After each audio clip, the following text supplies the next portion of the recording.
Booking a ski trip to Japan can be incredible. It's honestly one of our favorite places to ski. But if it's your first time, it's easy for things to go wrong, as it happened with us. My thighs are burning so much that I couldn't brake, so I almost died 100 times. In this video, we'll talk you through 10 mistakes to avoid so you can spend less time worrying and more time enjoying your ski holiday.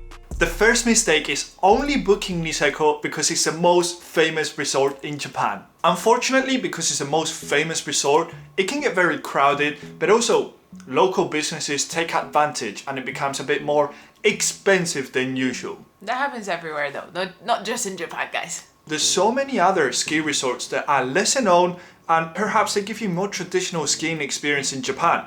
For example, we went to Hakuba. I know it's not a hidden gem. It's probably the closest... Second most popular. Yeah, and it's the closest ski resort to Tokyo, if I'm not wrong. And it was such an amazing time because by the time that we went, it was pretty much low season in Yeah, that's a little caveat in our story. When we went skiing, we went to Hakuba because it was the place that had the best snow in March. And I'm telling you, that's the low season. Some spots, we could just ski on grass if we weren't careful. So that's what I'm saying. In our circumstance, Hakuba was the best option for us. But if you are going in the winter time, you're actually gonna have so many options. Mistake number 2 is not realizing that Japan in January is peak powder season, but also peak crowds. And I am telling you, from one of our friends that lives in Japan, he went skiing in January and he told me he couldn't even move in the slope. And I guess the question is, yes, you perhaps have the best snow, but do you want to ruin your experience by not being able to just be free in the ski slopes? So yes, January equals Japan! I was plotting that for ages. Do you get it? Cause I'm not sure we will leave that in there. Powder? This is what I need to deal with every day, guys. If you are going to go skiing in Japan, the one thing that you absolutely must do after the skiing session is going to an onsen. And that's something that so many people just completely skip, forget about, or just don't know at all. And they are missing out on half of the trip because that's the experience. It's part of the culture. It was definitely my favorite part. Obviously, without accounting for all the backflips that I was doing when snowboarding. Just picture this. You finish after a very long day with ski boots on, you take them off, you dip your feet into warm water, have a drink. But obviously, you can also go to a proper onsen and sometimes do have public free onsens, which is amazing. But you have to be aware that some of them will be really traditional and they won't allow tattoos. And a lot of people will get caught out by this. And I'm not saying this because we have no tattoos, so obviously it doesn't affect us. But a lot of people do get caught out and it will just make your trip really upsetting. Skiing in Japan is a bit different, so don't make the mistake of booking your accommodation too far from the ski lifts. Unlike Europe, Canada, maybe even America, not all the towns are ski in and ski out. Many ryokans and hotels are in the actual town, so it will require you taking a shuttle bus. So make sure that when you book your accommodation, you check the location because this can make or break your holiday. Realistically, you don't want to spend all your holiday just waiting on the stop for that shuttle bus to come, hopping on it and just, spending majority of time getting there. The good thing is that the Japanese are always on time. So if you do get a shuttle, it will likely be on time. Yeah. If you are finding this video helpful, we would really appreciate it if you could drop a like, comment and subscribe. Let's jump on to mistake number 5, and that is not understand the Japanese meal plans. And what do I mean by that? Because it sounds a bit weird. And it's basically that many of the accommodation you book will include breakfast and dinner, so a half-board style. And a lot of people will just want to go to Japan and think to themselves, I'm gonna go out for dinner because I want to explore different meals. But sometimes when you are in ski resorts or really small towns with ski resorts, you might not be able to find any restaurants at all. They might close really early or you just won't have many options. So sometimes the best thing to do is to just eat at your hotel. Or to make your life easier, you can just directly message the hotel that you book. So if you book through booking.com or Agoda, you always have the option to text the host and they will be able to give you a bunch of recommendations of places to go to and that's just gonna save you a lot of time and stress on your trip. This mistake is probably one that can really ruin your trip and start on a negative step. Make sure that when you travel to Japan, you take into considerations the transport logistics. What do we mean? When you visit Japan, the cheaper flights tend to be at night, but of course you're going to ski, you're going on the snow season. So a lot of the times, transport may not work as usual, it may not work as frequently as it tends to do. And with heavy snow, it may even impact trains. Of course, if you're going in peak season, let's remember, it's going to be super crowded. So if you can, definitely secure yourself a method of transport to get to your hotel from the airport.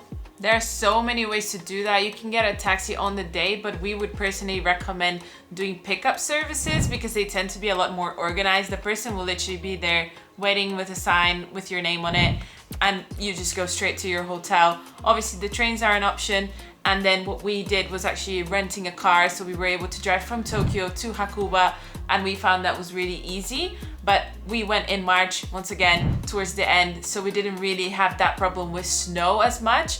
But if you are going in the peak powder season, you will have to get snow tires, which depending on where you book your car, might or might not be included in the price. Just remember that sometimes when you pay less, it doesn't mean that you're going to have a better time. It can actually impact you in the negative way. Mistake number 7. Doesn't apply to everyone that is watching this video. It wouldn't apply to us. But don't expect to go to Japan and have that Apres-Ski lifestyle, because you're gonna be disappointed. In most resorts, nightlife is actually minimal, so people just go ski and then they just go back home, and that's it. But you might get a sake bar that's open, or an izakaya, which is just a traditional Japanese bar. I didn't know I was with a Japanese girlfriend. Sorry, I'm just too good at Japanese.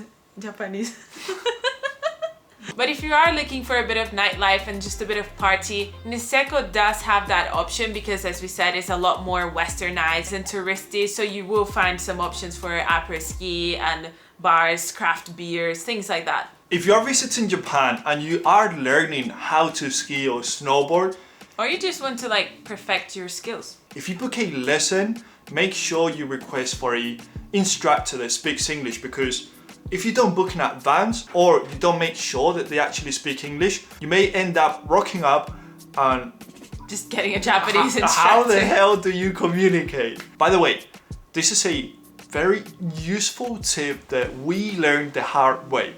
In Japan, ski slopes are the next level. When we went to Europe, a green was a green. When we went to Japan, a green was a red was a black. It was outrageous. I mean, we're talking about our personal experience in Hakuba, specific slope in Hakuba as well. We haven't gone to all of the slopes in Japan, but I cried. Yeah. I'm not gonna put the video. My thighs are burning so much that I couldn't brake. So I almost died 100 times. So I was just trying to survive and make my way down, and Max was just waiting for me.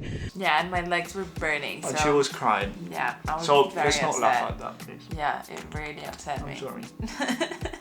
And I know we keep talking a lot about ski, but when we say ski, we also mean snowboard just by association. And actually in Japan, we noticed that people snowboard so much more than they ski. It was very rare. Cool. I think the only people skiing were tourists. Yeah, you and tourists. Yeah, me.